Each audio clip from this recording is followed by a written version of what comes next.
Chez Hachem Hashem Natzliach, on va essayer de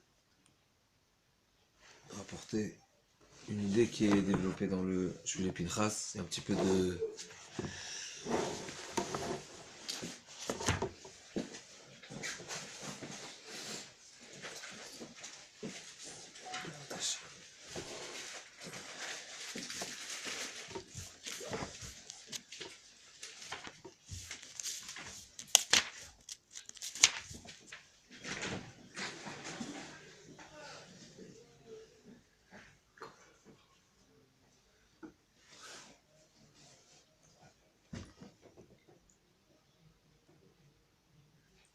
Alors on va commencer Bezrat Hashem Vela Mishpatim. C'est vrai qu'il y a on pourrait commencer avec une question qui pourrait interpeller.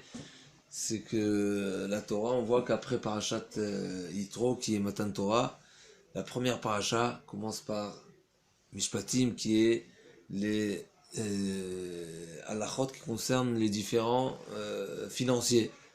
Et c'est vrai qu'on pourrait se poser la question, est-ce que c'est comment comprendre cette raison-là, comme si c'est peut-être la première des choses. Alors d'après une des explications du Orachem Akadosh qu'on va citer Blinéder tout de suite, on va comprendre qu'il y a une particularité dans les dîners mamonotes, puisque c'est, si on veut, dans la vie de tous les jours, et que c'est une raison suffisamment importante pour que tout le monde soit au courant. On va citer tout de suite le Rachem HaKadosh Bezrat Hashem. Bien sûr, la deuxième question qu'on pourrait se poser, c'est la notion du Eved Ivri. Ça aussi, c'est à expliquer. Mais on va s'arrêter déjà sur le premier point qui est rapporté dans Rashi, à comprendre le Ve'ela Mishpatim. Comme Rashi nous dit, il nous ramène la Machloket.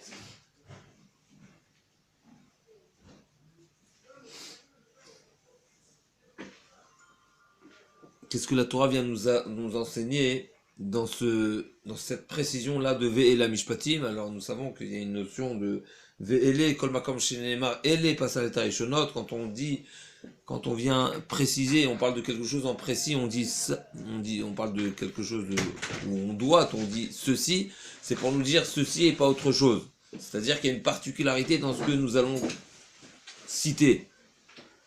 Par contre, quand on dit Ve'ele, alors ça se rapporte, c'est un rajout si on veut, à ce qui a été mentionné plus haut.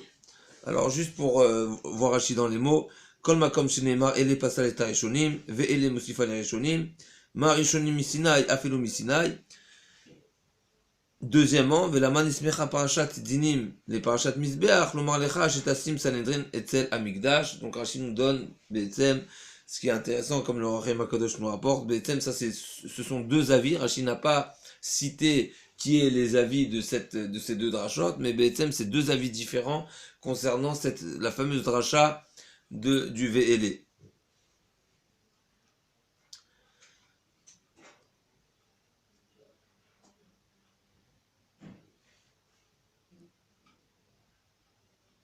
Alors juste pour vraiment ne pas se laisser en suspens cette notion-là de la différence entre Ele et Ve'ele à Mishpatim, entre Ele et Ve'ele, le Sifsei Chachamim nous rapporte une explication que finalement c'est seulement à un endroit précis dans la Torah, un exemple, et en tout cas il va nous citer un exemple, où on utilisera cette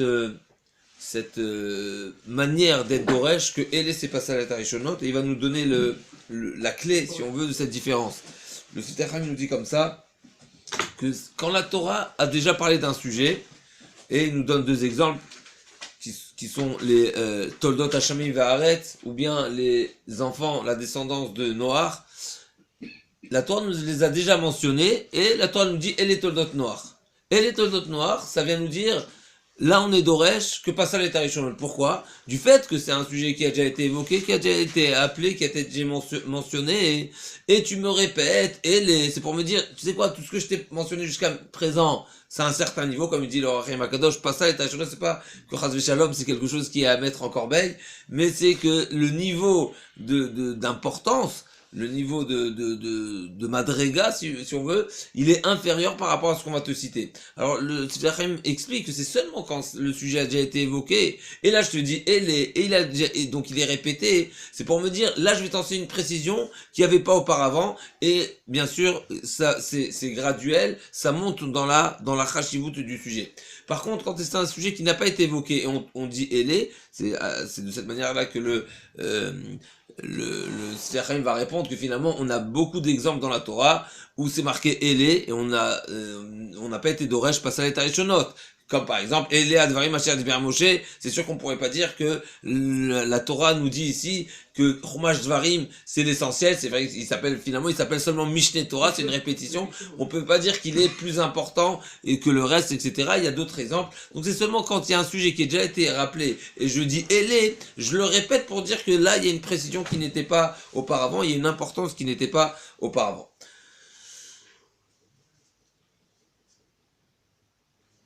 Pour continuer Rachid, puisque c'est aussi un sujet qui va être évoqué dans le Shvile Pinchas, Asher Tassim Lifnehem, Akadosh Baruch Hu dit à Moshe Rabbeinu, Lo ta'ale al datra lomar eshne lahem aperek va'alacha bet o gimel pa'amim. Que l'idée ne te vienne pas à l'esprit de penser que la manière à enseigner la Torah au Israël, c'est de leur enseigner 2-3 fois, de manière à ce que la halacha soit claire, et par contre, je ne me forcerai pas à leur donner des explications à la halacha. Ça, je vous lui dis, alors, Mukhan Lechol, c'est pas simplement qu'il est clair dans sa simplicité, mais au contraire, c'est qu'il est clair dans sa compréhension, puisque Akadosh Baruch Hu reproche, c'est pas reproche, mais Lechol met en garde Moshe Rabbeinu qu'il faut même donner les ta'amim de la Torah. Il y a une parenthèse ici intéressante que pour moi c'est une grande question. Comment se fait-il que Moshe Rabbeinu aurait une avamina, lui aurait monté à l'esprit de ne pas expliquer la Torah, de ne pas enseigner les ta'amim? Si Moshe Rabbeinu connaît le ta'am, est-ce qu'on pourrait imaginer un seul instant que Moshe Rabbeinu Chas v'Shalom, il veut nous cacher quelque chose? Il a des explications, pourquoi il va pas nous les dire? C'est quoi? C'est simplement un problème de Chas v'Shalom de paresse? Non, On peut pas imaginer ça. La c'est de descendre au niveau du âme ça veut dire pour que la Torah soit accessible à leur niveau. Ça veut dire même si moi j'ai compris la notion, Ouais. peut-être que la façon comment je l'explique, elle n'est pas aussi compréhensible chez le peuple. Alors c'est pour ça que là-bas il a dit Kishur Khanou, ça veut dire comme un monsieur qui vient, il a devant lui une table avec de la nourriture, c'est clair devant lui, c'est tout de suite il va manger. Alors aussi pareil, il faut qu'on voit que la Torah elle soit à leur niveau. Pourquoi? Pour que ce soit une Torah, même si Moshe Rabbeinu son niveau. Je suis d'accord. Ma question est, encore une fois, pourquoi Moshe Rabbeinu n'expliquerait pas à quelqu'un qui n'a pas compris? Ça veut dire, il y a plusieurs niveaux. Moshe Rabbeinu, on est après Parashat Yitro finalement, parce que Moshe Rabbeinu maintenant ne va pas se mettre à tous les niveaux, puisque il y a une possibilité de répondre aux questions qui est avec des intermédiaires, etc. Il y a plusieurs niveaux. Donc si une personne viendrait poser la question à Moshe Rabbeinu, ou Moshe Rabbeinu pense qu'en face de lui, il a un groupe de personnes qui est au niveau de comprendre, pourquoi il leur expliquerait pas? Parce qu'après la faute du veau d'or, nous on avait toute la Torah en nous entièrement claire, avant la faute du veau d'or. Après la faute du veau d'or, les choses ont baissé de niveau, il a fallu avoir les 5 livres, on l'a expliqué déjà sur Shvile Pinchas, les 5 ont été donnés, et ça a été, etc. Mais avant ça, on avait tout en tête. Alors, ou alors après l'énervement aussi, quand il a frappé sur le rocher, ça lui a été enlevé beaucoup de choses. Il y a beaucoup de choses qui lui ont été enlevées. Okay. Et j'ai entendu que, notamment, les ta'amim ont été, ne sont pas restés. Les vrais ta'amim ne sont pas restés. Mais là, on est avant. On est avant tout, là, on est le lendemain de Matan Torah. Et là, on est encore en bas, on est au pied de la montagne. Il n'y a pas eu le veau d'or encore? Non.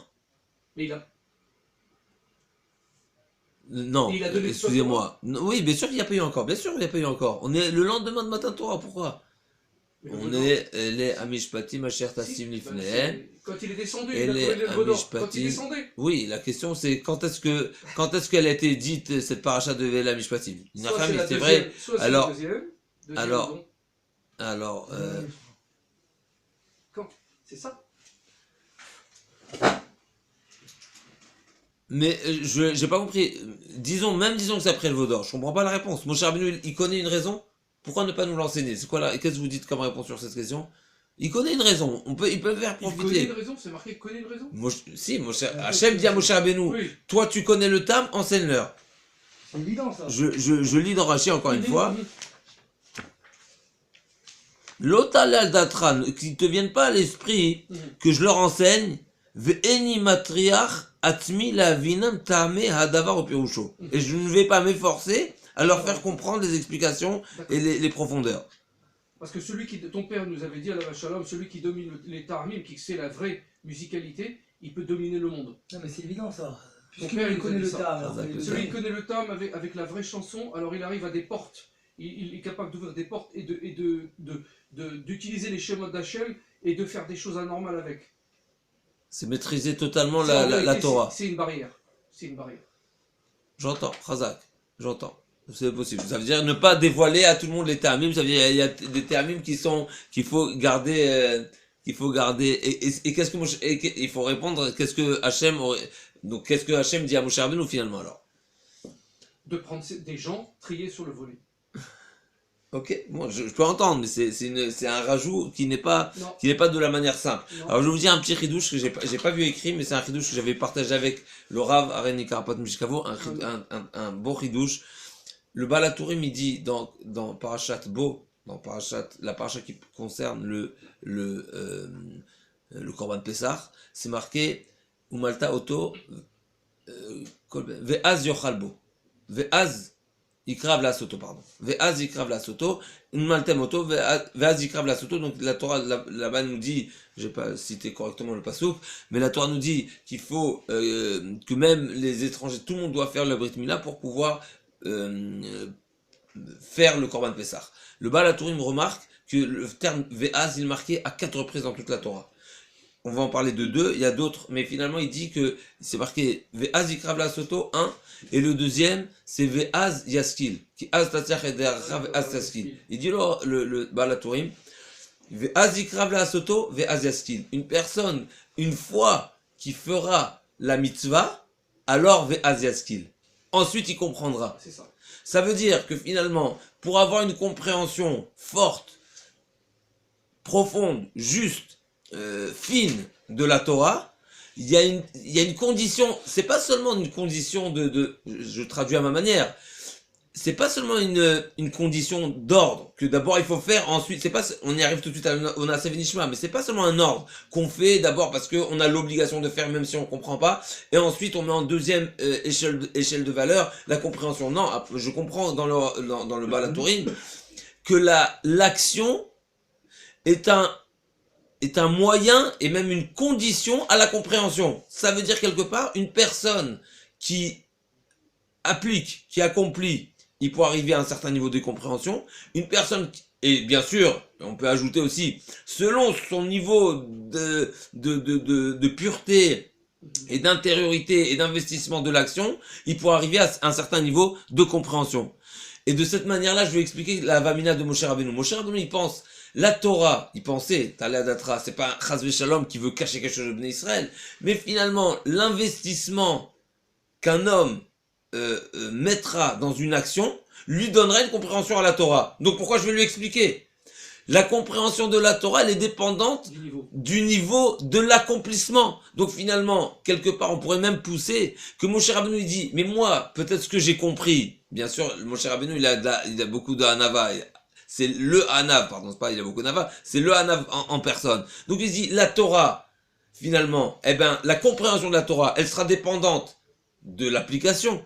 Donc moi, peut-être ce que j'ai compris, mais c'est parce que l'autre comprendra. Donc ma compréhension ne le concerne pas quelque part. On est en déphasage. En déphasage. Et on peut imaginer que Kaviachol, Moshe Rabbeinu dit, mais si lui va appliquer d'une manière parfaite la Torah, eh ben il aura peut-être même une compréhension que j'ai pas. Les fian vetanuto de Moshe Rabbeinu. Et là, Hachem lui dit, finalement, le Kamash Malan, il est que non, les Bnei Israël, qu'est-ce qu'ils ont dit? Naaseh V'Nishma. Ils ont dit Naaseh V'Nishma, que ça veut dire? Ils ont compris cette notion. Dans le Naaseh V'Nishma, je veux donner une nouvelle explication de Naaseh V'Nishma. Quand ils ont dit Naaseh V'Nishma, ils ont compris réellement que la compréhension de la mitzvah est dépendante de l'accomplissement de la Torah. C'est-à-dire, selon l'accomplissement, il y aura une possibilité de compréhension. Et c'est pour ça que la Gemara, entre parenthèses, appelle ça que c'est un secret. Pourquoi? Parce qu'a priori, une compréhension d'une chose, c'est un côté intellect. Alors que un investissement dans une application d'une action, c'est ou actif ou dans l'action, ou dans le sentiment au maximum. Mais c'est aucun rapport avec l'intellect. A priori, on pourrait voir que c'est trois phases. Il y a le nefesh, joie, ronchama, on peut dire ça aussi. Il y a le asiya, il y a la asiya, et il y a la tilut, si on veut. Parce que la compréhension, elle fait partie d'un monde qui est beaucoup plus non matériel. Qui est spirituel, mais il est surnaturel finalement. Donc, au contraire, d'imaginer que la compréhension est dépendante complètement de l'action, c'est comme si on est en train de dire que c'est la problématique du philosophe. Le philosophe qui dit « fais ce que j'ai, ne fais pas ce que je fais », finalement il dit que c'est pas parce que j'ai réellement des compréhensions très profondes que ça va m'obliger à agir d'une certaine manière. Ça veut dire que finalement il coupe le niveau, il partage totalement le côté intellect avec le côté de l'action. Le Naaseh Venishma, c'est exactement l'inverse. C'est une compréhension, mais c'est pas seulement, mais c'est pas seulement en ordre. C'est que c'est dépendant de ton action que ton intellect sera juste. C'est ça. Et là, justement, Moshe Rabbeinu, encore une fois pour revenir, donc on explique le Naaseh Venishma, et donc on explique que la compréhension de la Torah, a priori, ne pourrait être vécue, étudiée, approfondie, seulement une fois qu'il y a l'action. Donc pourquoi Moshe Rabbeinu va leur enseigner? C'est pas Ras Veshalom qui veut leur cacher quelque chose, mais que ta compréhension, elle est seulement après l'action. Donc fais, et tu vas comprendre. Mais pourquoi pour la cantillation, pour les notes de musique, puisque c'est quelque chose juste une musique, c'est un air, c'est une cantillation.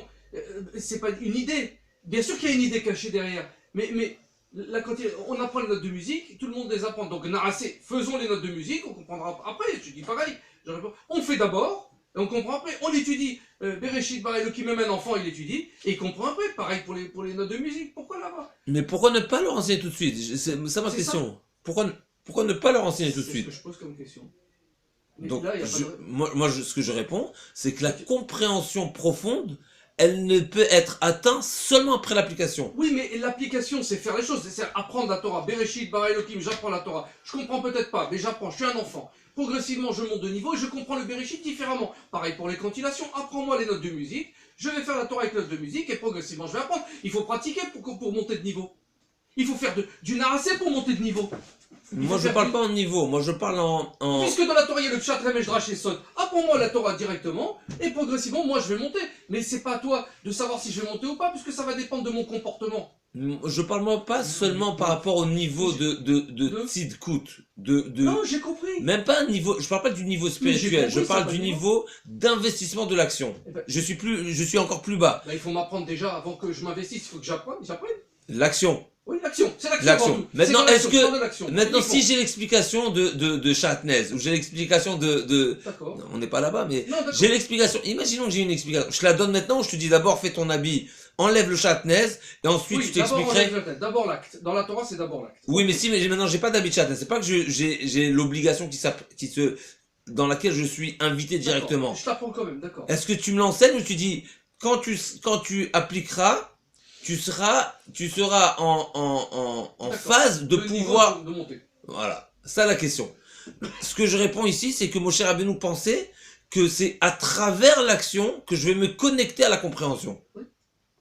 Hachem lui a répondu quoi? Non, ils ont dit Naaseh Venishma, le Naaseh Venishma était tellement fort que l'acceptation de l'action est considérée action. Et ça on le voit ailleurs dans la Torah, encore une fois dans Korban Pessah. Dans Korban Pessah, c'est marqué, quand Moshe Rabbeinu leur a enseigné la mitzvah de Korban Pessah, c'est marqué dans la Torah, Vayelchu Vayasu. Ils sont partis, ils ont fait. Rashi demande, mais ils ont pas fait encore. Ils ont fait quoi? Rashi nous dit, Vayelchu Vayasu Melamed. Vayelchu Vayasu Kacher. Je vous lis le pasouk. Vayelchu Vayasu Israël Kacher Tiva Hashem et Moshe Ve'Aaron Kenasu. Qu'est-ce qu'ils ont fait? Ils ont rien fait du tout. Vechi Kvarasu, ils demandent Rashi. Est-ce qu'ils ont déjà appliqué? Ils n'ont pas fait encore. Valo Merosh Chodesh Nemar Lehem. La paracha du Korban Pessah, elle a été dite quand? Rosh Chodesh. Alors qu'est-ce que tu me dis qu'ils ont déjà fait? C'est dans 14 jours, c'est dans 10 jours qu'on va prendre. Il a accepté. Et là, Mikevan Shikiblu Alehem, Ale Alehem Akatouf qui est l'oiseau. Donc on voit que finalement que Akadosh Baruch Hu qui est Bochen Libot Uklayot, il dit à Moshe Rabbeinu, mais moi, j'ai entendu Naasev Nishma, et le Naasev Nishma, il est tellement intègre, même qu'il y a d'autres Midrashim qui disent différemment dans le Naasev Nishma, c'est marqué Yechazevu Befiem, qu'on a menti à Akadosh Baruch Hu, qu'Aviachol, on n'était pas à 100%, on va pas prendre on va pas aller dans cette explication pour l'instant, mais on va aller dans, que finalement le Naasev Nishma est tellement fort, qu'un homme, il peut arriver à une porte, si on veut, de compréhension sur une mitzvah, qui est, malgré qu'elle est dépendante de l'application, mais si l'application, elle est tellement, l'acceptation de l'application, elle est intègre, ben c'est comme si je l'ai déjà faite.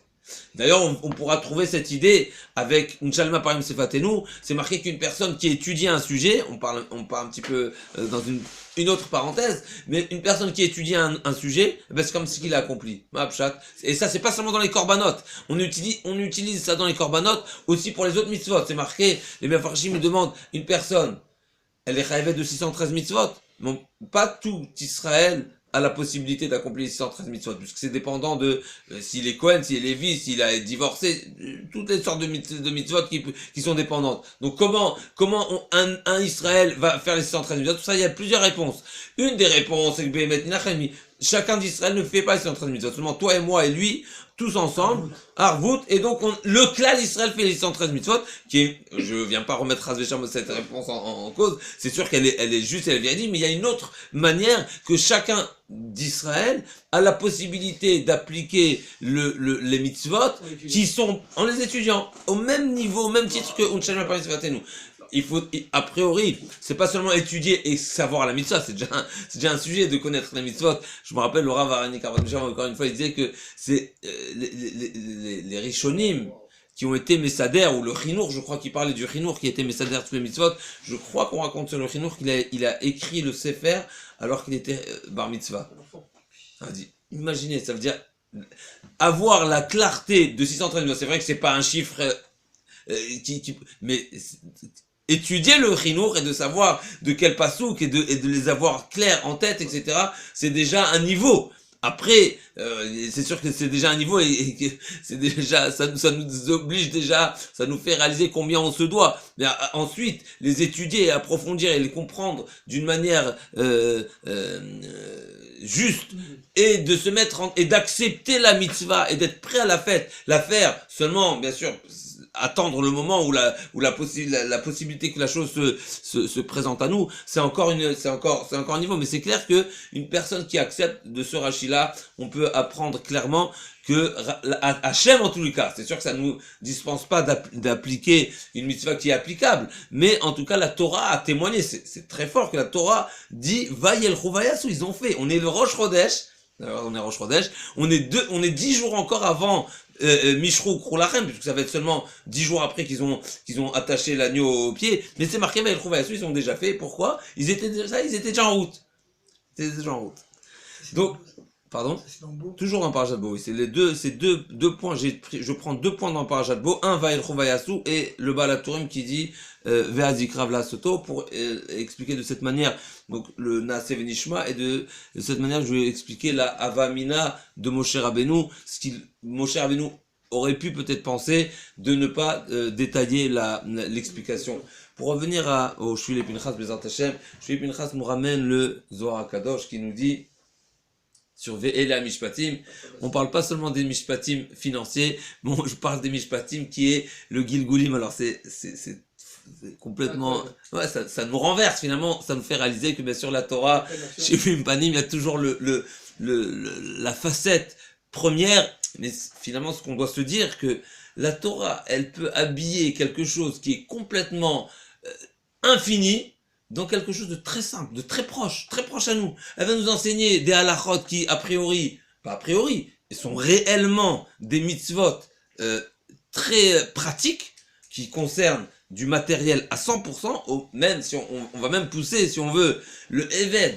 La première paracha du Eved, elle parle d'une personne qui finalement n'est pas du tout à la hauteur, puisque c'est vrai qu'il y a 2 catégories, mais il y a aussi la catégorie du Eved qui a volé et qui n'a pas de quoi rembourser et qui a été jusqu'à être vendu par le Bedin. Ça veut dire que c'est vraiment, on a parlé d'une classe du clan d'Israël qui n'est pas la plus glorifique. Et finalement, c'est de cette manière que la Torah va commencer à nous détailler des halachot qui sont ben adam lachavero. Finalement, on pourrait se poser la question, mais ça m'amène où cet enseignement-là? Eh ben, il faut savoir que même dans ces choses-là qui a priori nous paraissent, si on veut, le premier niveau du clan d'Israël, qui est pas le plus glorifique, eh ben, se cache derrière ça des idées qui sont, bien sûr, à des niveaux très hauts. Et finalement, bien sûr, quand on va parler justement de ce qu'il nous dit le Zohar HaKadosh, on va le dire dans les mots,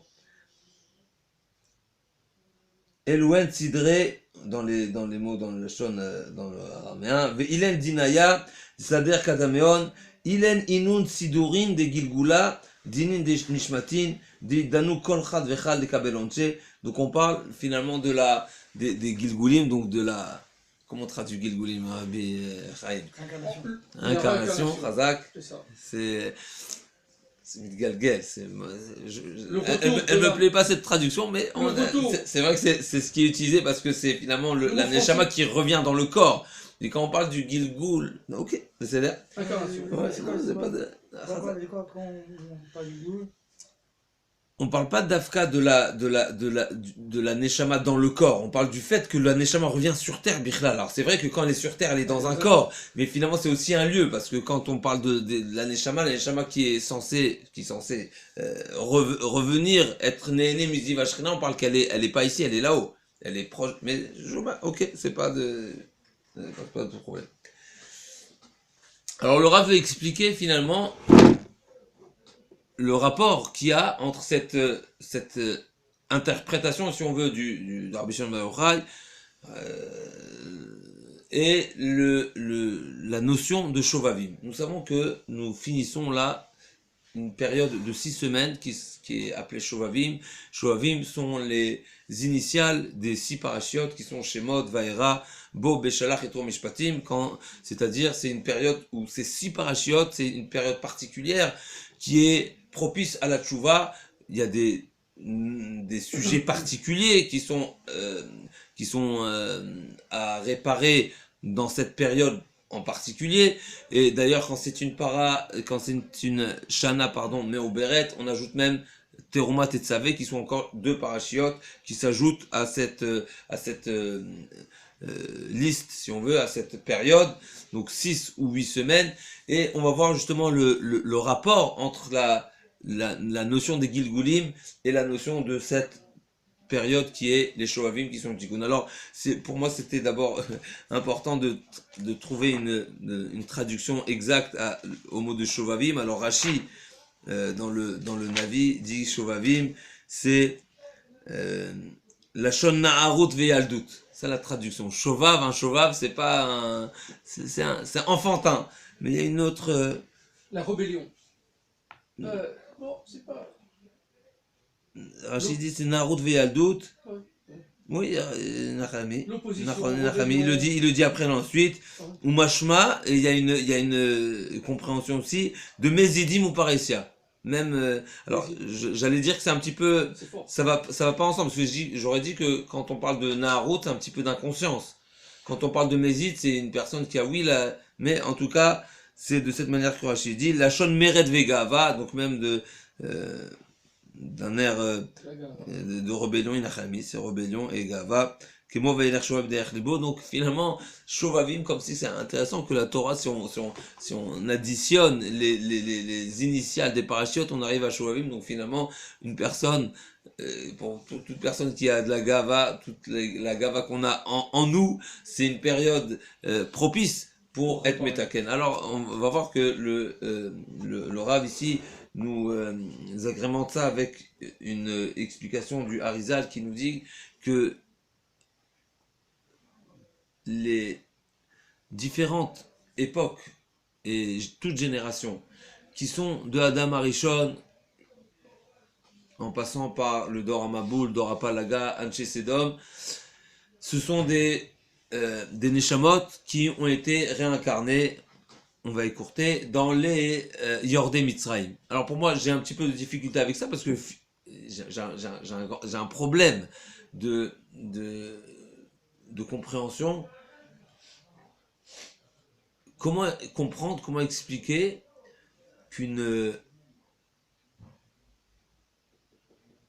quelque part que les Bnei Israël, qui sont déjà les Bnei Avram, Yitzhak et Yaakov, quelque part vont être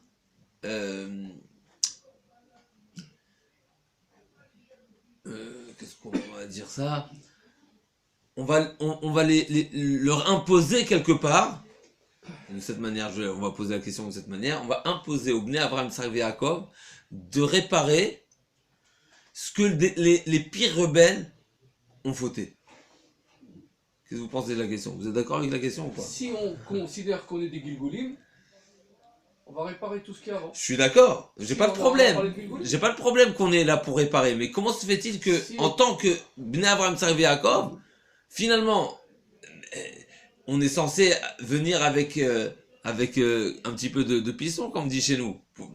On est issu des Avot Haolam, irréprochables. Et qu'est-ce qu'on réincarne en nous? Les Anshe Sedom, les opposés. Les Doramabou, les opposés, qui sont les opposés de... Bien sûr, on dit que Avraham, il a été Metaken, la Avodazara. Yitzhak, il a été Metaken, la Retira, en se donnant. Et Yaakov, le Hémet, le Gezel. Donc, a priori, ils sont complètement les opposés. Alors quoi? Les enfants de ces avots-là, ils se doivent encore de réparer ce que des renégats et ce que des Rechaim Gmurim, comme c'est marqué dans la Torah, Manchesedom, Raim Vechataim Lachem, Meod. Alors, on va être là pour réparer ça? Ma'abshat. Alors, je pense que la question, a priori, ce qu'il faut dire, c'est que, justement, la question, c'est la réponse. Ça veut dire que c'est seulement les Bnei Israël qui avons en nous, génétiquement parlant, bien sûr à la Rahmanout, mais génétiquement parlant, on est déjà préposé à la possibilité de ce tikkun grâce au Havot. Alors nous on a la possibilité. Kaviachol, comme si que je reviens toujours avec cet exemple, pour moi c'est un exemple fabuleux du Rav Mordechai Eliaou, si je me trompe pas. Finalement, on donne à Hachem va demander à quelqu'un qui a les moyens de payer. C'est-à-dire, il va pas demander à un idolâtre d'être métaken, la Avera d'idolâtre de son grand-père alors qu'il a rien de plus que lui. Finalement, il va tomber lui aussi. Donc, à qui va demander de réparer cette Avera de Avodazara? À celui qui est issu d'une personne qui était le symbole de l'anti-Avodazara. Donc, nous, on est préposés à être Metaken cette Avera là. Pourquoi? Parce qu'on est fils de Avraham Avinu. On est préposé à être Metaken la Avera de Retira parce qu'on est les enfants de Yitzhak Avinu. On est préposé à être Metaken le Gezel parce qu'on est les enfants de Yaakov Avinu, qui est le symbole du Hémet, de la droiture, de la justice et de l'anti Lavana Arami. Alors Hachem nous dit, vous avez des bases. Allez-y. Travaillons. Mais on voit qu'a priori, donc c'est de cette manière-là, en tout cas, c'était juste une parenthèse que pour moi, on est obligé de donner une réponse. Sinon, pour moi, c'est un petit peu difficile de comprendre pourquoi on va imposer à une personne kaviachol qui est censée ne pas être dans cette défaite-là, lui imposer quelque chose d'une personne qui est complètement rachat, qui est complètement l'opposé. En tout cas, pour revenir à cette notion-là des Shovavim, donc le galout, si on veut, ce qu'il faut comprendre, c'est ce que le Harizal nous dit, c'est que les Bnei Israël qui sont descendus justement en Égypte, c'était une manière de réparer le Dor à Maboul, le Dor à Palaga et le Anshe Sedom. Dans les mots, la reine les fiches et bitrilat Dor à Maboul chatou be'ashratat zar'am. Ce qui est reproché au Dor à Maboul, c'est qu'ils étaient mashritim. Et c'est pour cela, Asher la reine nimochu asbime à Maboul meim rotrim. Le Midrash, la Gemara dit be rotrim kilkelu, be rotrim nidonu. Et on pourra retrouver, si on veut, un parallèle en Mitzraïm, que les Paro a été gozer sur les enfants, aïe ora tashlichou, donc qu'ils soient noyés. Ça rappelle, si on veut, la punition. C'est vrai qu'on voit pas rotrim dans le Yehor. Il faudra peut-être trouver, parce qu'on voit dans le mot Yehor, peut-être il y a le mot or, peut-être our, peut-être c'est, mais finalement, en tout cas, c'est ce qui est marqué dans le Harizal. Ou Keneged Mashechatu Begilgul Dorapalaga Avanil Vena Levenim, de quelle manière ils ont voulu exprimer une rébellion envers Akjvorou, c'est en construisant la tour. Alors là aussi on voit qu'on a dû payer de cette manière-là en construisant Les pyramides. En construisant les pyramides, Chazak Baruch, et Vaimaru et Chayem. Et la troisième chose qui nous reste a priori, c'est d'or à chez Anshe Sedom. Je vois pas qu'ici ils sont cités. Ils faisaient la. Parce que Anshe Sedom, essentiellement, c'est Khataim, Raim Khataim. Alors je vois pas ici ce qui est rapporté. En tout cas, ce qui est rapporté ici, c'est d'or à Maboul et d'or à Palaga. Ensuite, il ramène dans Anshe Sedom, mais je vois pas dans quel pasouk on voit le parallèle. Mais lorsque le Zohar il parle, hein, ça veut dire, lui il parle seulement ceux qui étaient en Mitzrayim ou bien même pour les Doroth après? A priori, c'est général, ça veut dire, c'est Avot Siman Abanim, a priori, mais dans sa citation du Zohar, elle est vraiment seulement sur le premier pasouk, il n'est pas rentré dans l'explication de cette. Mais pour revenir maintenant, pour continuer au tikkun, si on veut, au tikkun de Anshe Sedom, c'est pas dans Mitzrayim, c'est à la sortie de Mitzrayim. Et là, comment on a été Metaken, si on veut, Sedom, c'est la parashat Yitro. Yitro vient et dit à Moshe Rabbeinu, comme ça le Harizal, encore une fois, c'est le nom du Harizal, Veshaftu etam bechol et, quand on parle de jugement, essentiellement, c'est Din et Mamonot, comme on voit d'ailleurs, et la Mishpatim Shatim Lifnem, la parashat c'est Din et Mamonot.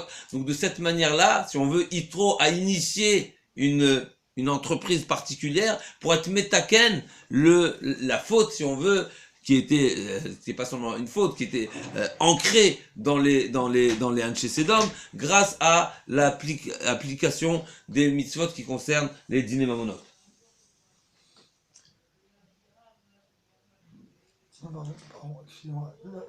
Lorsque en général on dit Siman, Avot, Siman Abanim, c'est quoi? Ça veut dire surtout? Ça veut dire par exemple, puisqu'il y a 20% qui sont sortis de Mitzrayim, alors même aussi pour tous les galous, tu auras seulement 20%? En général, c'est utilisé dans le bon sens, pas dans le. Ah. Mais c'est vrai qu'on est préposé à. Ça veut dire qu'il y a. J'ai pas d'exemple. Ouais, c'est pour ça. J'ai pas d'exemple dans le Tzada. Dans le Tzadafour. Voilà. Ouais, le four. Le Tzadafour, c'est. J'ai pas en tête. Pour le rat ou le mot? Oui, le rat. C'est-à-dire, toi tu demandes pour le rat. Voilà, exactement. Non, mais le tov, c'est où c'est marqué le tov comme quoi? C'est comme ça? Bah, c'est Avot Siman Abanim, c'est marqué pour le tov. Ah, c'est que le tov là-bas. Non, je dis pas que c'est que pour le tov. C'est ça j'accepte ta question. Mais dans le rat, jamais on doit dire de même que 20%, là peut-être aussi 20%, alors non, ça veut dire que c'est zéro. Même si oui, j'aurais pas vu ça en pourcentage. J'aurais vu c'est pas le nombre là, le point. C'est l'être. Ça veut dire quand on parle de Maaseh Avot, ça veut dire qu'on parle de ce que les Avot. D'ailleurs, ça c'est si je ne me trompe pas, c'est dans le Ran que des parents, et il parle pas seulement des Avot à Olam, il parle de chaque père qui sait travailler une mida, eh ben elle est transmissible. Une personne qui sait travailler une mida, il a travaillé un trait de caractère, eh ben il le transmet à ses enfants. Sans même dire il est préposé. Sans même dire ah oui, c'est génétique. C'est génétique. Une fois, si je me rappelle bien, Laura avait expliqué de cette manière la demande d'Avraham Avinu d'avoir une descendance. Alors, j'ouvre une petite parenthèse, Avraham Avinu, a priori, il avait des centaines de talmidim ou des milliers ou et un effet sur Berkhan. Qu'est-ce qui lui manquait? Il me dit non, mais j'ai pas de descendance. Et alors, les banim et le talmidim. C'est quoi le point que Avraham Avinu demandait? Ce qu'il demandait à Avraham Avinu, c'est que ce soit génétique. C'est comme ça que ça s'exprime à travers un enfant qui est génétique, finalement, c'est un enfant, c'est un fils. Une tendance naturelle. C'est une tendance naturelle. Il voulait que son travail, il soit transmissible, si on veut, et bien sûr pour toutes les générations à venir, que de cette manière-là, il va être si on veut, fonder le clan Israël, qu'on ait une particularité. On va voir, Moshe Rabbeinu aussi, il a demandé Alta Alenu qu'on soit pas dirigé par le malach, mais par que je me redis différemment.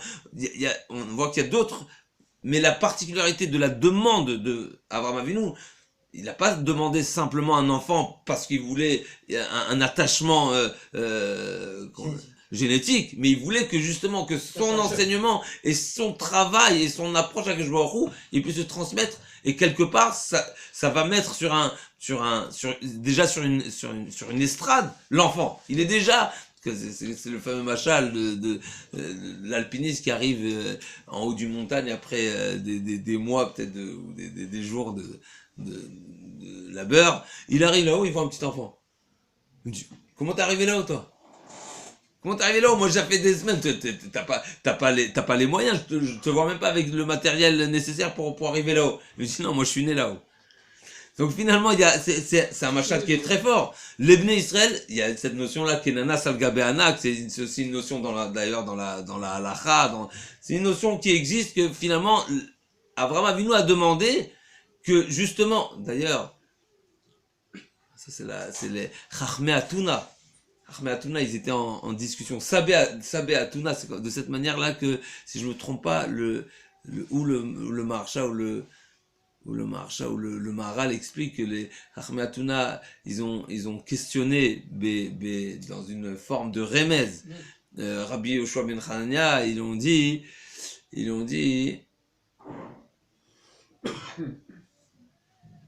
ils lui ont posé la question, un homme qui est venu demander une femme en mariage et on lui a refusé parce que la famille de la fille était d'un niveau d'une dynastie qui était plus important, d'un plus haut niveau que le khatan. Alors quoi, ce fameux khatan là qui veut se marier, il ira se tourner vers une famille qui est plus importante. Finalement, la question était que nous, les Bnei Israël, alors non, c'est pas le Maharsha, Hachem nous a proposé la Torah et on n'a pas su l'accomplir, la garder comme il se doit. Est-ce que il y a une possibilité d'aller chercher un autre peuple ou une autre nation qui va, oui, garder la Torah? J'espère que je dis pas que je dis. Finalement, ça veut dire quoi? Qu'est-ce qu'ils veulent remettre en question? Le projet divin. C'est-à-dire que si le projet divin, même si on accepte, ça veut dire, je me mets à la place du philosophe qui accepte qu'il y a eu Yetziat Mitzrayim, on a été sauvés, Hachem nous a donné la Torah, ça prouve qu'il y a un but au monde, il y a un projet, mais une fois, d'ailleurs c'est ce que, on le rappelle souvent, c'est ce que prétendent les chrétiens, ce que prétendent les musulmans, une fois qu'on a été chassé de notre pays, finalement c'est l'expression d'Hachem que ça y est, vous avez raté, ça y est, et donc, si on pousse le raisonnement en philosophie, ça donne quoi? Finalement, il n'y a plus de projet sur Terre. Puisque nous, on a été le peuple élu, là, on va prendre tous les textes, ils vont te dire, le philosophe va te dire, je vais prendre tes textes. Hachem t'a dit, je vais te faire sortir, Vitem Segula Mikolamim, comme nous avons lu la semaine dernière, on a raté, on a été jeté. Donc ça veut dire, il n'y a plus de projet. Donc ça y est, on est libre. On est mené on fait ce qu'on veut. La réponse est que non, justement, nous, les Bnei Israël, qu'est-ce qu'il leur a répondu Rabbi Yoshua? Non. Des fois, il a pris un pieu, il a essayé de le planter en bas du mur, le pieu ne rentrait pas. Parce que il n'y avait pas de trou, il y avait pas, en général, la base du mur, elle est plus solide, donc ça peut pas rentrer. Qu'est-ce qu'il a fait? Il a pris le pieu, il a dit, vous voyez, ici, il rentre pas, là où il rentre. Donc on voit qu'un pieu, des fois, il rentre pas à un endroit, il peut rentrer même plus haut, et c'est son endroit. Pourquoi? Parce que c'est c'est son mazal, c'est là-bas sa place. Alors il a dit, une des explications, c'est que nous aussi, finalement, les Bnei Israël, c'est vrai qu'il y a une génération qui n'a pas réussi, mais il a fait quelque chose. Il n'a pas réussi à 100%, mais il a préparer déjà la génération à venir qui pourra s'associer et se mettre au-dessus pour finaliser. Finalement, nous, les Bnei Israël, et là, ça revient à l'idée qu'on est en train de dire, les Bnei Israël, c'est pas une notion statique, c'est qu'il faut qu'il y ait une génération qui fasse la totalité. Pas du tout, au contraire. Les Avot Akdoshim, et là, on revient à notre idée, les Avot Akdoshim, ils ont fait le Ikar du Tikkun, ça, c'est jamais marqué un fourrage. Ils ont fait le Ikar du Tikkun, et nous, il nous reste vraiment la décoration, si on veut. C'est-à-dire, c'est vraiment le minimum. Et finalement, ça va toujours dans la même idée, que c'est une association à ce que a déjà été fait préalablement, qui a déjà été fait par les Avot. Essentiellement, on voit que, pour revenir à chez nous, on voit que quand on a quand même eu besoin de passer par Mitzrayim pour finaliser ce tikkun, mais essentiellement, les Avot, ils ont fait le travail, le travail de base, le travail essentiel, et nous on a dû passer par le Galut Mitzrayim pour le finaliser. Alors c'est rentré dans la parenthèse. Pourquoi Galut Mitzrayim? Il y a plusieurs explications. Est-ce que c'est le manque de Emouna? Est-ce que on va pas aller dans ces directions, mais en tout cas pour revenir, Shovavim, c'est une période où, si on résume les parachiotes, c'est le Galut Mitzrayim avec la Yetziat Mitzrayim, et bien sûr Parashat Yitro Mishpatim, si on précise. Bien sûr il y a aussi peut-être Tromat Tetzavé qui vont s'ajouter, mais finalement c'est d'une part le Galut Mitzrayim qui vient en parallèle du Dor à Palaga, du Dor à Maboul Dor à Palaga, et Parashat Yitro Mishpatim qui est le Matan Torah, qui est la finalité et la raison essentielle de notre Yetziat Mitzrayim, qui est d'accepter la Torah. Et bien sûr, comme nous venons de dire, ça vient aussi la parasha de Yitro Mishpatim, qu'on voit que Yitro a soulevé cette idée, si on veut, de faire participer tous les différents rachim d'Ebné Israël pour que l'enseignement de la justice qui concerne le mammon, qui concerne les différents financiers, soit enseigné et appliqué. Pour revenir à une fois qu'on a cette idée-là de Shovavim, on remarquera que finalement Shovavim sont composés de 6 parachiotes, de 6 semaines. De cette manière-là, le Rav veut répondre le Ve'ela Mishpatim, qui est ce fameux Vav qui est discuté. Qu'est-ce qui vient nous faire ici ce Ve'ela, comme si qu'on vient nous préciser quelque chose de particulier et se rattacher à la paracha précédente. D'après cette explication, on est en train de dire que justement la paracha de Mishpatim fait une partie, c'est une femme, c'est une partie intégrante aussi de ce tikkun là, qui est composé encore une fois d'une part le Shibud Mitzrayim et d'une autre part les sujets, les domaines qui sont les différents. Il ajoute sur ça pour continuer dans l'idée de la particularité de cette période de Shovavim là, il ramène encore une citation du Arizal que aujourd'hui, pour revenir, aujourd'hui aussi, une manière de faire tchouva, cette période-là, c'est de jeûner 40 jours. Et là, on retrouve un appui, si on veut. Alors, c'est intéressant, parce qu'il y a 42 jours, si on comptabilise les 7 semaines, les 6 semaines, pardon, ça fait 42 jours. Il faudrait comprendre pourquoi 40 jours seulement. Bien sûr, ça, on a une preuve à l'appui directement, c'est que Moshe Rabbeinu, quand il est monté, il a jeûné 40 jours. Donc la notion, ma question, elle n'est pas sur la notion de 40 jours, mais elle est plutôt sur la notion d'une part, 6 semaines. Il faut comprendre c'est quoi la notion de 6 semaines. Bien sûr, c'est les jours de la semaine, et on n'a pas le Shabbat. Mais pourquoi 40 et pas 42? Alors, il faut trouver ce point de... Il y a 6 Shabbats, on ne gêne pas le Shabbat. Si tu enlèves 6 de 42, ça fait 36. Or, 36. VLE, ça fait 36, c'est 6, 42. 42. Mais moins le Vav, Elé c'est 36. Et le Vav c'est 6. Donc le Vav, il est seulement pour comme c'est Chazak. Ok, mais on n'arrive pas au 40. Moi, je veux la compréhension de 40. Ça veut dire, on dirait qu'on est entre les deux. Donc le 40, on reste avec Moshe Rabbeinu. Il y a une décomposition entre 6 et 36. Voilà. Il y a 36 jours, effectivement, et il y a 6 Shabbatot. Mais il n'y a pas 40. Et le Shem, il y a 40 jours. Alors, il y a 4 lettres, hein, quand même. Il y a 4 lettres. Vehele, ça fait 4 lettres. Peut-être Moshe Rabbeinu, il pouvait pas être 42. 42, c'est déjà, même bête, c'est déjà, Kaviachol, une forme de Havaya. Ok, en tout cas, on voit que Moshe Rabbeinu, 40 jours, lechem lo achalti. 42, c'est Shem Mav.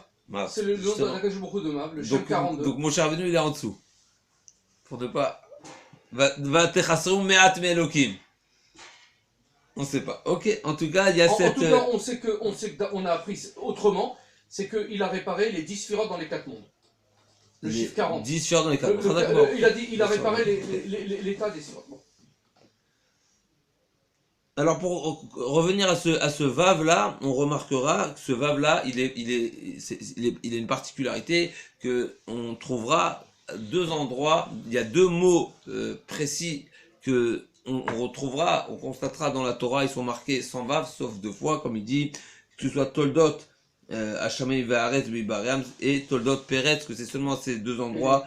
Et on va revenir, finalement, ça nous fait encore une fois allusion au tikkun, au tikkun qui est Atidiot grâce au Mashiach, puisque nous savons que Adam Arishon, à cause de la faute, lui a été retiré 6 choses. Encore une fois, on revient à ce vav, et c'est grâce au Mashiach qu'on attend, mais Hashem reviendra à l'époque du Mashiach. Donc on revient toujours à cette notion du 6, qui est peut-être le rappel d'un tikkun qu'on est censé faire et qu'on attend d'être Metakenoto. Hachem attend que nous soyons Metakenoto d'une manière bien sûr finale, qui n'est pas encore tant que le Mashiach n'est pas arrivé. On revoit aussi dans ce vav là, on le trouve dans Yaakov, Zachatel Beret Yaakov. Il y a une fois dans la Torah où le Yaakov, si je ne me trompe pas, c'est une seule fois, où le Yaakov il est malé avec vav, et là ça fait, le Rashi déjà il le dit dans la paracha, Bechamisha Mekomot, excusez-moi, Chamisha Mekomot Nirtov Yaakov Malé, Veleo Chaser, à 5 fois on trouvera cette différence, si on veut, du nom, de la manière où est écrit le nom Yaakov, une fois il est avec Vav, alors que d'habitude il est sans Vav, et à l'opposé nous avons le nom de Eliyahu Hanavi, de Eliyahu, qui est sans le Vav. Alors encore une fois on voit que c'est la lettre Vav qui a été choisie pour marquer, si on veut, cette particularité. Donc encore une fois on revient avec ce Vav là qui nous rappelle à plusieurs reprises si on veut, notre point de départ, et qui nous dirige vers un point d'arrivée qui est le tikkun des choses qu'on a perdues, comme on n'a pas cité les 6 choses qui ont été retirées à Adam Arishon à cause de sa faute. Alors il les cite ici. Zivo, le ziv, donc c'est la splendeur, sa clarté du visage. Chayav, bien sûr, Hachem lui a dit, Kibeyom acholcha mot tamut, donc c'est la deuxième chose. Komato, c'est marqué, comment c'est marqué? Vatachet alay kapecha, que je vois où il a rapetissé, puisque avant il était, Komato, elle était jusqu'à. Il a marqué, il a baissé de 7 cieux. Le Zohar, il dit, il a baissé de 7 cieux. C'est marqué qu'il faisait de l'ombre au soleil. C'est ça. Priya Aret, bien sûr, donc la 4e chose. Donc Komato, c'est la 3e. Priya Aret, donc les fruits de la terre. Perotailan, donc ils ont baissé de niveau. Ouais, ouais. Et Meorot, et bien sûr la clarté du jour, puisque c'est marqué que quand Adam Arishon il a fauté, le jour la tombée de la nuit est arrivée, et lui il savait pas que le jour il y avait un cycle, il y avait une rotation entre le jour et la nuit, et donc il a eu peur, c'est marqué. Le lendemain matin, quand le jour à nouveau s'est levé, il a qu'est-ce qu'il a dit? Il a remercié Hachem. On verra que finalement dans les Perot Arès c'est marqué que quand les Meraglim sont arrivés en Eretz Israël et qu'ils ont rapporté des fruits, si je ne me trompe pas, là-bas c'est marqué que les fruits d'Eretz Israël, ils étaient comme les fruits avant la faute. Alors, on sait d'ailleurs que le Maboul, par exemple, ne s'est pas abattu sur Eretz Israël, etc. Donc finalement, Eretz Israël était à garder sa bracha. Et c'est à cause des Chataïm, à cause de Chataïgel d'ailleurs, que le Shefa, donc on voit cette idée que finalement, elle n'est pas seulement à cause de la faute d'Adam Arishon, on voit clairement que la faute entraîne directement une klala, l'inverse de la bracha, qui s'exprime directement sur les pérotes. Alors, il y a encore une précision qu'on va voir avec la citation que le Rav nous ramène dans le Rambam. C'est marqué comme ça. Raoui il a Adam l'idbonen bemishpete à Torah. Et là, on va revenir à ce que Rachid nous a dit, que Moshe demande à Moshe Rabbeinu d'expliquer les termim de la Torah. Qu'est-ce que ça représente? Quand on parle des termim de la Torah, qu'est-ce qui se cache derrière cette compréhension? Encore une fois, est-ce que c'est seulement de l'intellect ou c'est autre chose? Le Rambam nous dit comme ça. Excusez-moi. Raoui la Adam leidbonen bemishpete ha Torah kdosha ou leda sof inyanam kefikocho. Un homme se doit de s'efforcer à comprendre de toutes ses forces, c'est-à-dire selon son niveau intellectuel, la compréhension des mishpatim de la Torah. Alors, ce qu'il faut savoir, c'est qu'il y a une différence entre le chok et le mishpat. La définition d'un chok, comme Rashi le rapporte souvent, c'est des mitzvot chez Asatan ve'aumot, mais l'aglegim, si je me trompe pas, et ils se moquent de nous qu'on les applique. Comme par exemple, para aduma, sha'atnez, chazir, des mitzvot qui ne sont pas dans la catégorie d'enseignements qui sont logiques.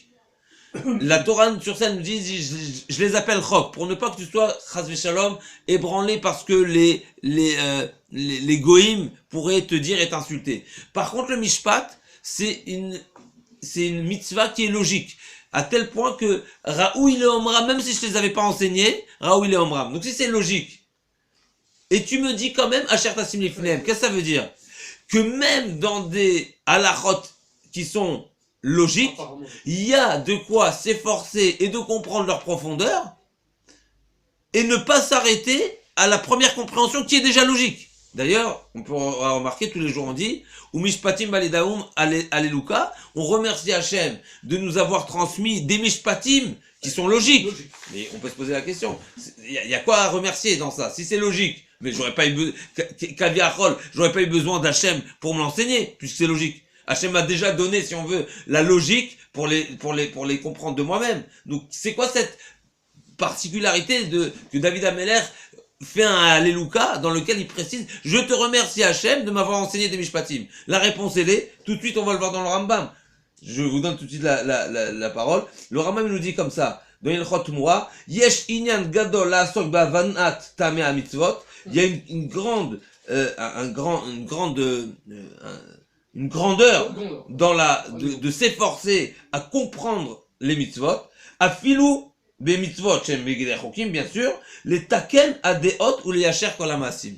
C'est pour les taken adeot, pour corriger ses pensées, ses idéaux, la philosophie, et bien sûr les maasim, ses actions. Donc finalement, quand on parle de compréhension de la Torah, c'est un moyen de se corriger. C'est un moyen de se parfaire physiquement. Encore une fois, on voit cette relation entre l'intellect et le corps, et le matériel. Alors qu'on pourrait dire l'inverse. Encore une fois, ici, on voit, pour revenir à notre Rashi, Hachem dit à Moshe Rabbeinu, tu dois leur enseigner le tam. Pourquoi? Et d'après ce qu'on vient l'idée essentielle qu'on veut essayer de remarquer ici, on est dans la période de Shovavim. Période de Shovavim, c'est une période qui est propice au tikkun. Quand on parle de tikkun, c'est quoi? Quand Hachem nous demande, soyons metaken, le dor amaboul, le dor apalaga, le Anshe Sedom. Qu'est-ce qu'Hachem il veut finalement? Il veut qu'on ait les moyens, qu'on se donne les moyens de réparer ce qu'on doit réparer. De quelle manière on va avoir encore davantage les moyens? Bien sûr, on a le fait qu'on soit les enfants d'Abraham, Yitzhak et Yaakov. C'est sûr qu'on a été aussi en Mitzrayim, qu'on a compris qu'il y a quelque chose, il y a un message, on doit corriger, on doit prendre des leçons de ce que Paro nous a fait. Mais il y a autre chose encore. Il y a le Matan Torah, d'ailleurs, qui est la finalité. Dans la Matan Torah, c'est pas seulement l'accomplissement des mitzvot d'une manière sèche, c'est-à-dire, bien sûr, Chas v'Shalom, c'est pas que on est en train de dire que de manière sèche, Chas v'Shalom, sans compréhension, c'est pas un grand niveau. Au contraire, d'accomplir, dans l'accomplissement de la mitzvah, quand on parle de l'accomplissement d'une manière comme un Eved, c'est un très haut niveau. Mais quand on parle maintenant de la compréhension des mitzvot, ça va nous amener ailleurs. Ça va nous amener à les taken, à des hot vers masim. C'est grâce à la compréhension de la Torah qu'un homme va être invité, aura cette facilité, où il sera préposé, où il aura les moyens de combattre son corps, ses pulsions, ses pensées qui sont mauvaises à travers la compréhension de la Torah. Alors, on peut ajouter encore quand on parle de la notion du tikkun, des gilgulim, etc., il y a la manière, si on veut, essentielle du tikkun dans quelque chose qui est mitgalgel, qui revient. C'est pour ça que quand on parle de réincarnation, c'est un petit peu intéressant, mais parce qu'on ne reparle pas, ça revient pas, la neshama ne revient pas seulement dans un corps. Elle peut revenir aussi dans du dans Matériel. de l'inerte. Végétal, Ça peut être dans un animal, végétal, ça peut être animal, en et or, une pierre. Et bien sûr, en une pierre, en du domem, en du tsomer, c'est du végétal, en du chai qui peut être de l'animal, et qui est le niveau plus haut, et l'homme. Le chidouche ici que j'ai trouvé magnifique, c'est sûr qu'il y a un remez dans la Mishnah de cette manière-là, je crois que c'est il ramène au nom du Baal Shem Tov, Shlosha Shachlu al Shulchan Echad, c'est finalement ça fait allusion aux trois niveaux, si on veut, qui est le domem, le tzomer et le chai, qui se trouvent sur la table d'un homme. Alors même ce qui est intéressant, c'est même le domem, il peut se trouver sur la table d'un homme. Alors j'ai pas compris pourquoi il n'a pas parlé par exemple du sel, parce que le sel il est à table, ça peut être aussi un domem, mais il a parlé plutôt du afar qui se mélange à un aliment, comme par exemple l'animal qui a brouté, elle a aussi mangé du afar, donc dans l'animal on pourra trouver aussi du afar, c'est comme ça c'est l'exemple qui ramène au nom du Harizal.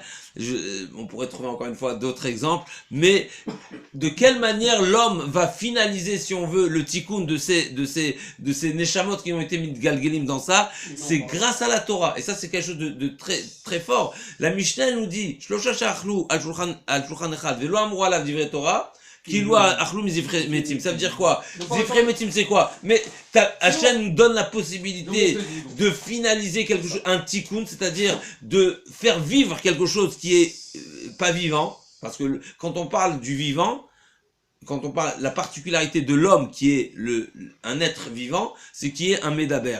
C'est-à-dire, comme il dit le Targum, les Nefesh Chaya, les Ruach Memalela, qu'on a possibilité. C'est-à-dire, de quelle manière, c'est quoi la manière maximale de servir, d'arriver à un tikkun? C'est avec la parole. Ça veut dire que quand on se met à table, ça c'est un beau chidouche, c'est un beau chizouk, finalement, la manière de cachériser, on va dire, d'être metaken, tous les aliments, c'est-à-dire, que ce soit un aliment qui est végétal, que ce soit un aliment qui est vivant, qui est animal, c'est-à-dire, ou qu'il soit encore plus bas, c'est en disant divrei Torah, et c'est pour ça qu'il ramène au nom du Harizal une grande rachivout, que quand il était attablé, les paroles qui sortaient de la bouche, si j'ai bien retenu, c'était divrei Torah. Pourquoi? Parce que là, c'est tellement... Parce que, pour expliquer encore un point, du fait que l'aliment va se transformer en vivant, puisque elle va faire partie de nous, et ça va être un moyen de nous donner la force de faire le service. Donc finalement, l'aliment que j'ai mangé, que ce soit un végétal ou de la viande ou du poisson, il est devenu partie de moi. Maintenant, quand ça va être un moyen de me donner la force de servir Hachem, donc avec mon service d'Hachem, j'ai donné de la force, Kaviachol, j'ai donné un tikkun, j'ai donné de la rouchaniout, de la spiritualité à cet aliment qui est devenu homme. Donc moi, je l'ai fait monter de niveau du stade animal, du stade végétal, au stade homme, au stade de l'être vivant qui parle et qui sert le bon Dieu, qui sert Hachem avec la parole. Et quelle parole on parle? Bien sûr, la divrei Torah, divrei Shirot Tishbachot. Donc bien sûr, l'obligation, il y a encore un point qui est ramené au nom du Harizal, qu'on comprend l'importance du Shulchan. Il rapporte que le Harizal était makpid, que la table soit à 4 pieds.